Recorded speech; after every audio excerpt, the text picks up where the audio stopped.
এমন স্বামী দিও আমাকে ভালোবাসুক না বাসুক তার প্রয়োজন নেই, যেন আমাকে বোঝে, আমাকে যেন বোঝে।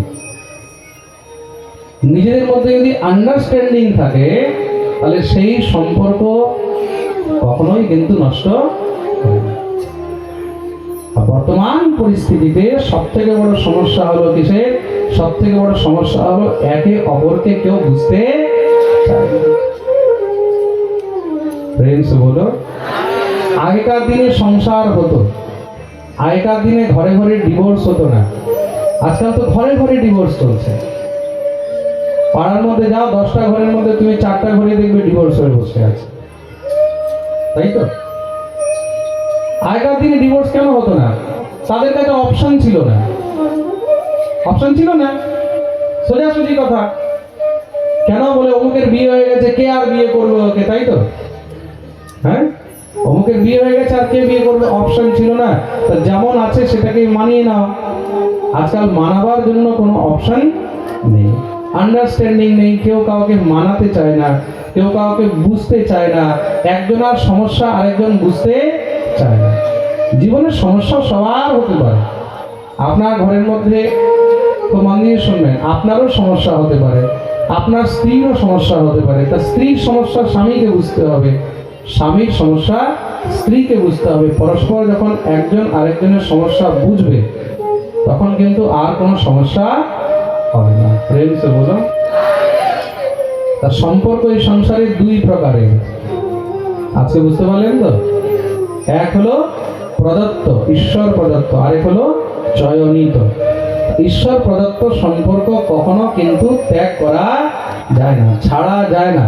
তা আপনি যদি ভাবছেন যে মা থেকে ছেলে আলাদা হয়ে যাবে, এটা কখনোই সম্ভব নয়। তুমি চাইলেও হতে পারবে না। বা বাবা থেকে আলাদা হয়ে যাবে, কখনো চাইলেও হতে পারবে না। থাকবে ঈশ্বর প্রদত্ত সম্পর্ক, টান থাকবে আর থাকা উচিত। প্রেম সে বলো, বলিয়ে ভক্তবৎসল ভগবান কি জয়। তোমারা পুত্র প্রাপ্তির জন্য এখানে ব্রতের বিধান বললেন পয়ব্রত। সেই পয়ব্রত করেছেন, ভগবান প্রসন্ন হলেন, ভগবান বললেন বর চাও। ভগবতী অদিতি বললেন আপনার কোথায় একটি পুত্র চাই। ভগবান বললেন আমার মতন কোথা থেকে আনবো, আমার মতন তো শুধু আমি আছি, তাহলে আমাকেই পুত্র হয়ে আসতে হবে।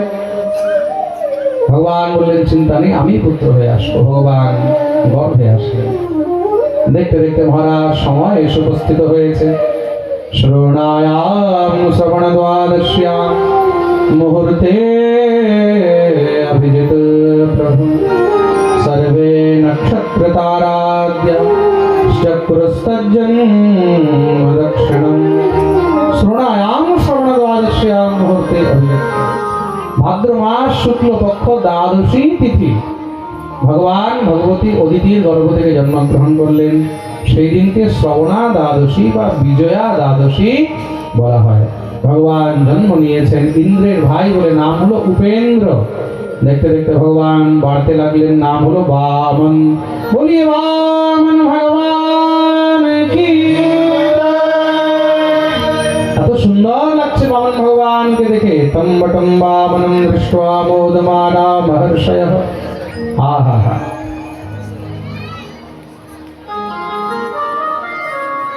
তোমারা দিব্য বামন ভগবান প্রকট হয়েছেন। সবাই মিলে সুন্দর করে বামন ভগবানের উপনয়ন সংস্কার করলেন। বৃহস্পতি উপনয়ন করিয়েছেন, দেবগুরু বৃহস্পতি।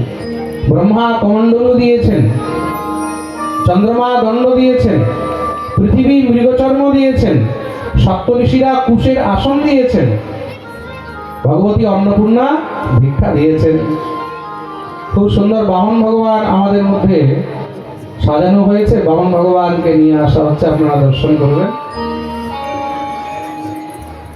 বলিয়ে বামন ভগবান কি জয়।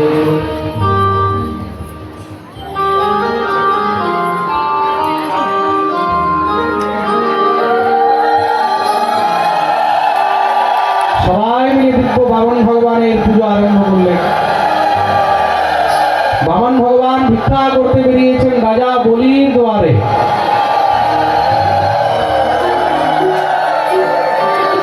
বাহ, বামন তো পুরো বামনই মনে হচ্ছে দেখে। আমাদের মুখ্য যজমান উপরে চলে আসবে, বামন ভগবানের একটু পুজো করে নেবে। আর যারা যারা বামন ভগবানকে ভিক্ষা দেবেন, বামন ভগবানের নিমিত্তে আপনাদের মধ্যে এখনই আমাদের ভক্তরা আসছেন, যারা যা কিছু অর্পণ করবেন সেখানে ভিক্ষার ঝুলির মধ্যে অর্পণ করবেন।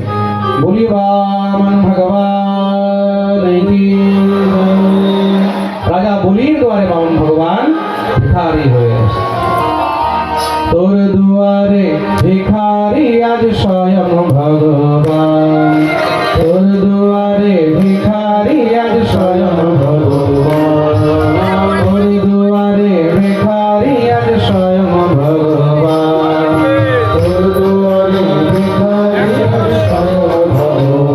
সবাই যেন হাত তুলে তালির সেবা করে গাইবে।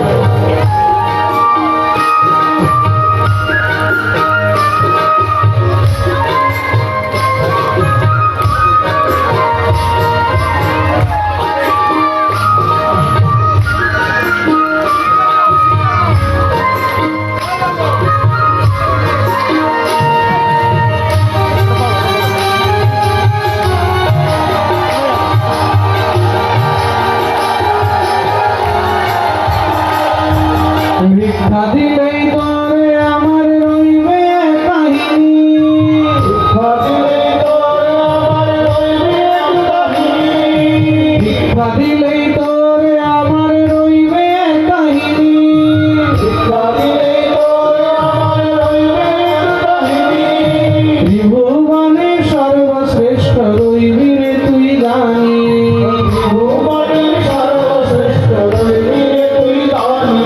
এই অমর গাথা, এই অমর গাথার দেব দেবী দেয় পরিবার স্বয়ং ভগবান, তোর দুয়ারে ভিখারি আজ স্বয়ং ভগবান, তোর দুয়ারে ভিখারি আজ স্বয়ং ভগবান।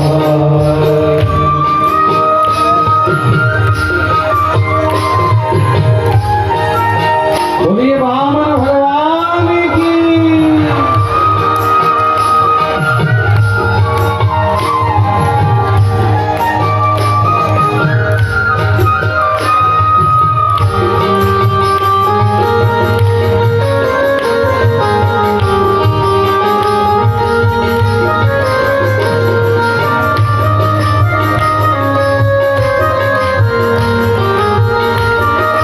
জয় হো।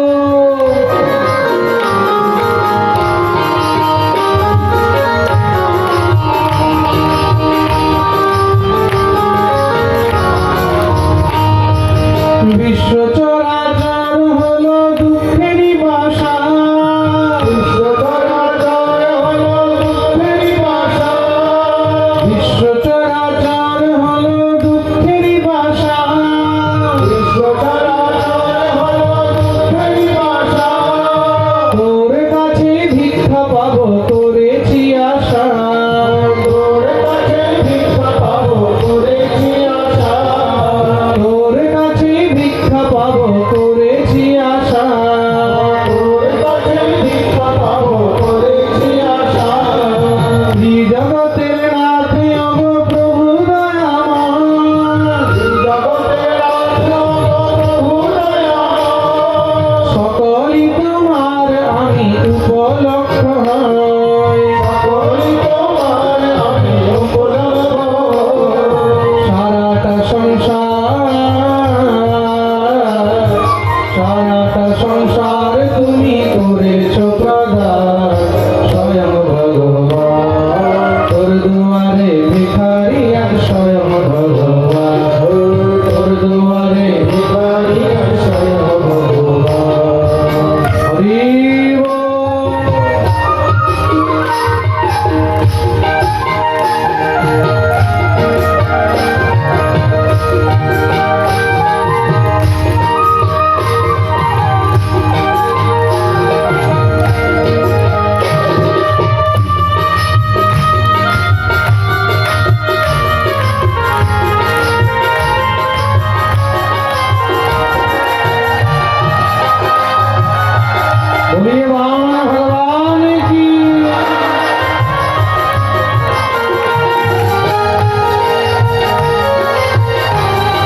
তোর দুয়ারে ভিখারি স্বয়ং ভগবান, তোর দুয়ারে ভিখারি স্বয়ং ভগবান, তোর দুয়ারে ভিখারি স্বয়ং ভগবান।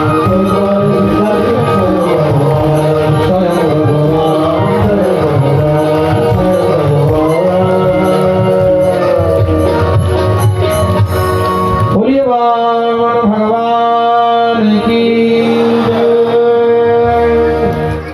এদিকে নিয়ে আসো।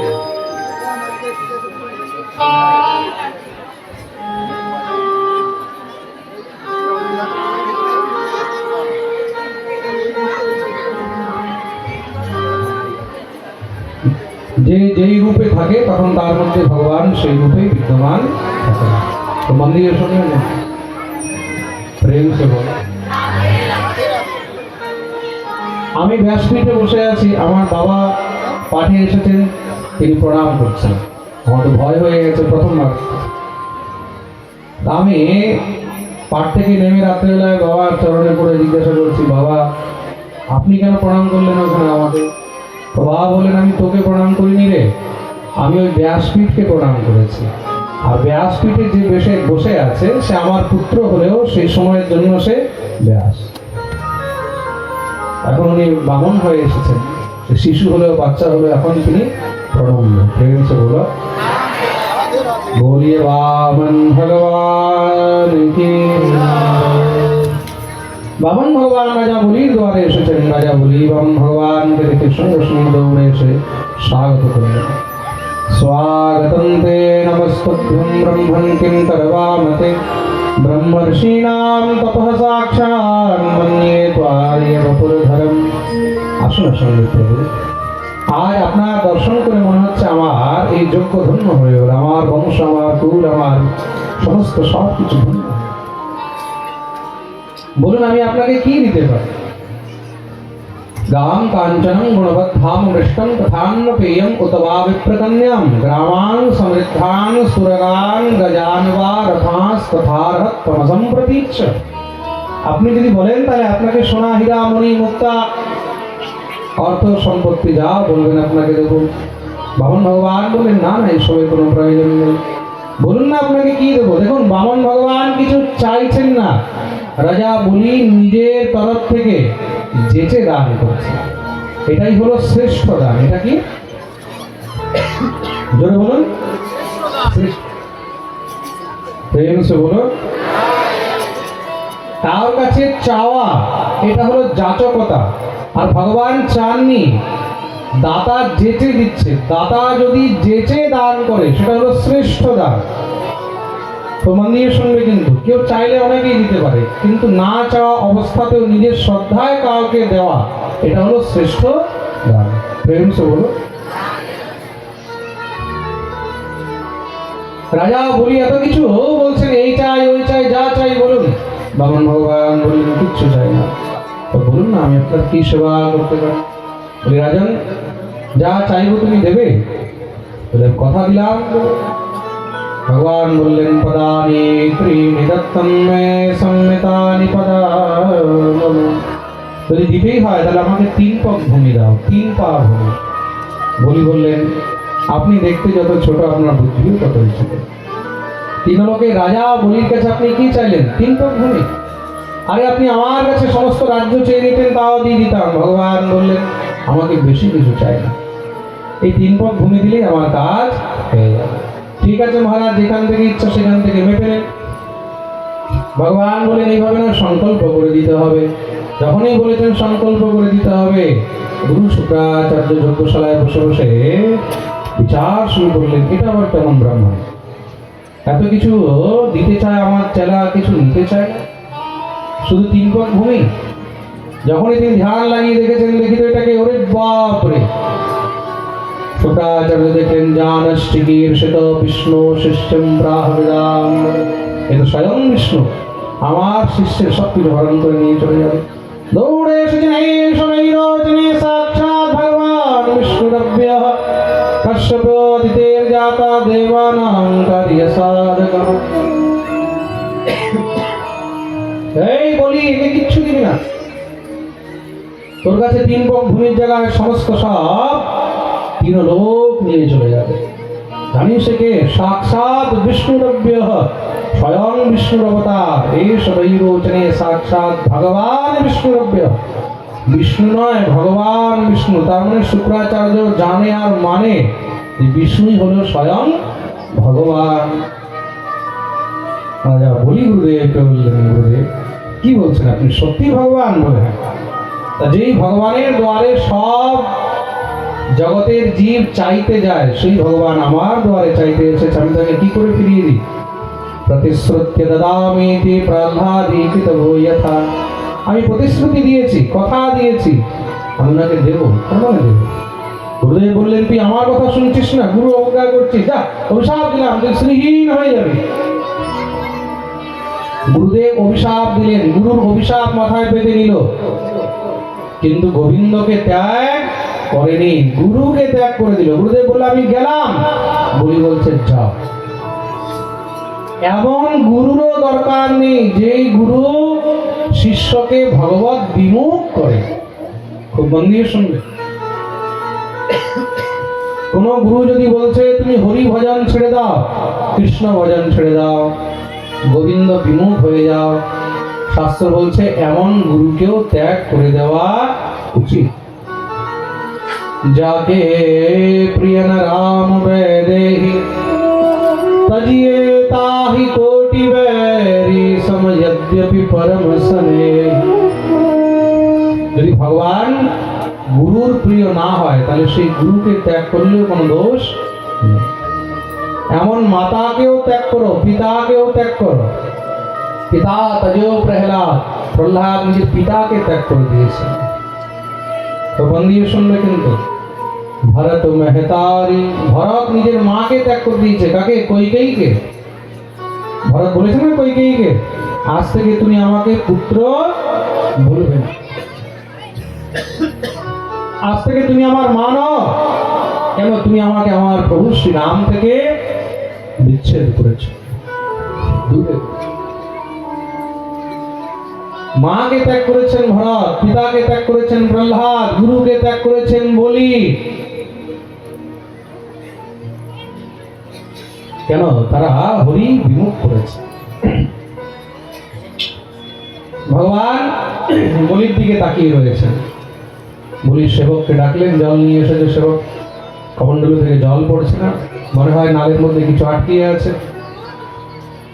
বলি বললেন, প্রভু দেখুন না কি আছে। ভগবান বললেন, ঠিক আছে দেখছি। বলে একটা কুশ বের করে যখনই মহারাজ খোঁচা মেরেছে, শুক্রাচার্য সূক্ষ্ম রূপ ধারণ করে বসে দেখছিল কি হবে। সঙ্গে সঙ্গে চোখে গিয়ে লাগতে একটা চোখ গোবিন্দায় নমো নমঃ কানা হয়ে লাভ দিয়ে বাইরে বেরিয়েছে, আমাকে কানা করে দিল, কানা করে দিল, তোমাকে ছাড়বো না। ভগবান বলছে, ভাই তুমি এখান থেকে রাগারাগি করে চলে গেছিলে, আবার ঢোকার কি দরকার ছিল? আমি ভাবলাম যে ঢুকে গেলে আর দান ধর্ম হবে না। ভগবান বললেন, দান ধর্ম করতে গেছিলে মানা, তাই তোমাকে করে দিলাম কানা। প্রেম সে বলো। তার জন্য যদি কেউ দান ধর্ম করে তাকে কখনো বাধা দিতে নেই। শুক্রাচার্যকে ভগবান দণ্ডিত করলেন। রাজা বলি সংকল্প করে যখনই ভগবানের চরণে জল অর্পণ করেছেন, দেখতে দেখতে ভগবান বিরাট একটি চরণের উপরে 7 লোক মেপে নিয়েছেন, একটি চরণের নিচের 7 লোক মেপে নিলেন, 14 লোক মেপে নিলেন। ভগবান বলিকে বললেন, তোমাকে এবার নরকে যেতে হবে। কেন? তুমি সংকল্প করেছো 3 পাক ভূমি দেবে, আর সংকল্প করে তুমি পূর্ণ করলে না, তোমাকে নরকে যেতে হবে। এই তৃতীয় চরণ কোথায় রাখবো বলো? বলি সঙ্গে সঙ্গে চরণে বসে গেলেন। প্রভু একটি কথা বললেন, দান বড় না দানই বড়? ভগবান বললেন, নিশ্চয়ই দানই বড়। দানি যদি না হয় তাহলে দান কোথা থেকে আসবে? তাহলে প্রভু দানই তো বাকি আছে। পদম তৃতীয়ম কুরুষে শ্রীমেঘম, নিজের তৃতীয় চরণ আমার মস্তকে রেখে। ভগবান বলির মস্তকে চরণ রেখেছেন। চারদিকে সব দেবতারা জয়কার শুরু করলেন, পুষ্প বৃষ্টি হচ্ছে, প্রহ্লাদ প্রকট হয়ে গেলেন, দিব্য ভগবানের স্তুতি আরম্ভ। বলিয়ে বামন ভগবান কি জয়। প্রহ্লাদ বললেন, প্রভু এমন কৃপা তো আপনি আমার উপরেও করেননি। আপনি আমাকে কোলে নিয়েছেন, কিন্তু আমার মস্তকে চরণ রাখেননি। মাথায় চরণ রাখা মানে কি? নিজেকে একদম অর্পণ করে যায়। ভগবান বললেন, আমি খুব প্রসন্ন হয়েছি প্রহ্লাদ, তোমার এই বংশে যে জন্মগ্রহণ করবে আমি আর তাকে কোনোদিন নিজের হাতে মারবো না, সে যতই বড় অসুর হোক না কেন। বলি, যাও তুমি আজ থেকে নিজের সমস্ত অসুরদেরকে নিয়ে সুতল লোকে নিবাস করো। ভগবান তাকে একটি আলাদা লোক দিয়ে দিলেন সুতল। ভগবান বললেন, আর কিছু চাই? বলি, শুধু হাত জোড় করে গোবিন্দের দিকে তাকিয়ে আছে। হে গোবিন্দ, আমি তো তোমার কাছে কিচ্ছু চাই না, তাও তুমি এত কিছু দিয়ে দিলে। আমি তার যোগ্য ছিলাম? ভগবান বললেন, তুই কিছু চাসনি, কিন্তু তুই আমাকেও তো ছাড়িস নি। এই সংসারে যে আমার কাছে আসে আমি তার সর্বস্ব হরণ করে নিই। ভগবান বলছেন, ব্রহ্মণ যমন গৃহামি তদ্বিষো বিধনোম্যহম ইয়ং মদঃ পুরুষঃ স্তব্ধ লোকম মাং চাবমন্যতে। আমি যখন তার উপরে কৃপা করি তখন তার আগে সর্বস্ব হরণ করে নিই। মনে রাখবে, যদি করে আমার আশ আমি তার করি সর্বনাশ। স্পষ্ট কথা বলছেন, ইয়ং মদঃ পুরুষস্তব্ধ লোকম মাং চাবমন্যতে। যে আমাকে চায় আমি তার সর্বস্ব সবকিছু শেষ করে দিই, হরণ করে দিই, একদম ফাঁকা করে দিই, শূন্য। আমি দেখি তারপরেও সে আমাকে ভালোবাসে কি না। সবকিছু চলে গেছে, তবুও তুমি আমাকে ছাড়ো নি বলে গোবিন্দের চরণ ধরে রেখে। আর তবুও যদি না ছাড়ে আমার পাশ, তবে আমি হই তার দাসের দাস। সর্বস্ব সব কিছু হারিয়েও বলি গোবিন্দের চরণ ছাড়েননি। আজ ভগবান নিজেকে বলির কাছে বিক্রি করে দিলেন। বলো, আর কি চাই? আর কি লাগে?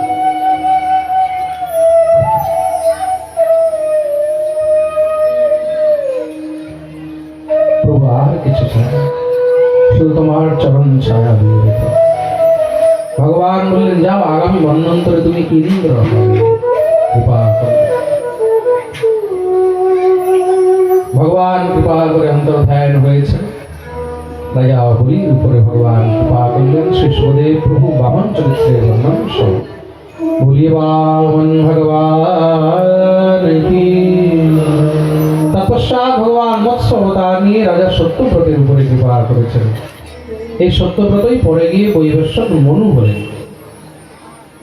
পরীক্ষিত প্রশ্ন করলেন, বলে, প্রভু, আমি মনু বংশে সেই সূর্য বংশ বর্ণন শ্রবণ করতে চাই। এই সূর্য বংশ স্বয়ং ভগবান শ্রীরাম অবতীর্ণ হয়েছে। শ্রী সুখদেব প্রভু বর্ণন করলেন, খুব মন দিয়ে শুনলেন। ব্রহ্মার পুত্র হয়েছেন মরীচি, মরীচির পুত্র হলেন কশ্যপ, কশ্যপের পুত্র হলেন বিবস্বান, বিবস্বানের পুত্র হলেন বৈবস্বত। এই বৈবস্বতের পুত্র হয়েছেন ইক্ষ্বাকু, নৃগ, সৌর্যাতি, দিষ্ট, ধৃষ্ট, পুরুষ, নরিষ্যন্ত, পৃথক, নভক আর কবি। নভকের পুত্র হলেন নাভা, নাভাগের পুত্র হলেন অম্বরীশ। এই অম্বরীশ ভগবানের পরম ভক্ত হয়েছে। কেমন ভক্ত? অম্বরীশ ভগবত ভক্তি ছাড়া আর কিছু জানে। সুখদেব প্রভু তার বর্ণন করছেন, সবে মনঃ কৃষ্ণ পদারবিন্দয়ে বচাংসি বৈকুণ্ঠ গুণানুবর্ণনে করো হরের মন্দির মার্জনাদিষু শ্রুতিম চকারাৎ সবাই মনঃ কৃষ্ণ পদারবিন্দে, নিজের মনকে গোবিন্দের চরণে সমর্পণ করে দিয়েছে। এক একটি অঙ্গ দিয়ে শুধু গোবিন্দের সেবা, এই নয়ন দিয়ে শুধু গোবিন্দের দর্শন, কান দিয়ে গোবিন্দের কথা শোনা, বচাংসি বৈকুণ্ঠ গুণানুবর্ণনে, এই বাণী দিয়ে, এই মুখ দিয়ে শুধু কৃষ্ণের গুণগান বর্ণন, জিহ্বা দিয়ে শুধু গোবিন্দের প্রসাদ গ্রহণ। গোবিন্দের প্রসাদ ছাড়া রাজভোগ হলেও সেটাও কিন্তু তিনি স্পর্শ করেন না। অম্বরীশ মহারাজের শত শত রানী রয়েছে, কিন্তু তিনি একমাত্র সেই রানীকেই নিজের প্রীতিযুক্ত করে রেখেছেন।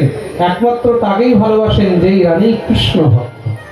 তদ্ভৃত্তে গাত্রানুস্পর্শেঙ্গ সঙ্গম अम्बरीश महाराज चक्रवर्ती सम्राट किसेर सप्तद्वीपपति महान सात द्वीपेर राजा और ठाकुर सेवा निजेर हाथे करे करौ हरेर मंदिर मार्जना दिशु गोविंदेर मंदिरे निजेर हाथे मार्जन करছে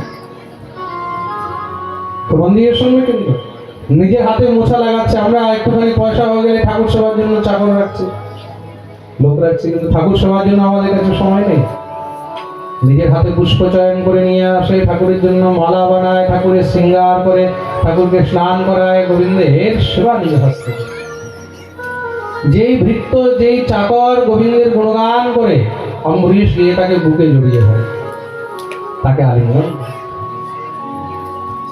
যেখানে গোবিন্দের নাম নেই অম্বরীশ সেই দিকে ফিরেও তাকায় না প্রেম সে বলো সে যদি আপনজন হয় অম্বরীশ তবুও তার দিকে তাকায় না কেন যে হরি বিরোধী যে কৃষ্ণ বিরোধী যে ঠাকুর বিরোধী যে ধর্ম বিরোধী সে আপনজন হলেও কিন্তু ত্যায্যনীয় প্রেম সে বলো এমন ভক্ত আজকে অম্বরীশের কথা বলাতে একটা ছোট বাচ্চার কথা আপনাদেরকে বলছি আমার এক শিষ্য আছে বাড়ি হলো রানাঘাটে ছোট্ট বাচ্চা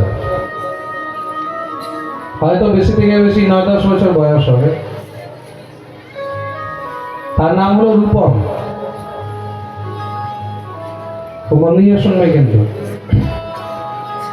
বাচ্চাটা যখন থেকে দীক্ষা নিয়েছে তখন থেকে তিলক করে গলায় তুলসীর মালা পরে নিরামিষ খায় আর শিখা রেখেছে